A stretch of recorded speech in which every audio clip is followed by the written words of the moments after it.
বন্ধুরা, দাদু আর কবুতর মিলে হাইওয়ের মাঝখানে একটি পেঁপে গাছ লাগায়। দাদু গাছটিতে জল দেন। কিছুদিন পর গাছটি বড় হয়ে একটি বিশাল গাছে পরিণত হয় এবং তাতে প্রচুর পেঁপে ধরে। এত ফল দেখে দাদু আর কবুতর খুশিতে নাচতে থাকে। এরপর দাদু আর কবুতর মিলে সব পেঁপে একটি ট্রাকে বোঝাই করে শহরে বিক্রি করতে যায়।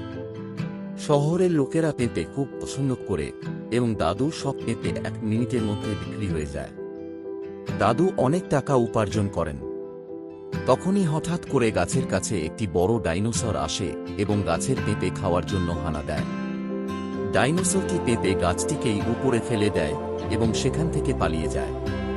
কিছুক্ষণ পর দাদু আর কবুতর ফিরে আসে এবং গাছটিকে উপড়ানো অবস্থায় দেখে দাদু প্রচণ্ড আঘাত পান। এতে হার্ট অ্যাটাকে তিনি সেখানেই মারা যান। এসব দেখে কবুতর হাউহাউ করে কাঁদতে থাকে, তবুও কেউ লাইক বা সাবস্ক্রাইব করে না।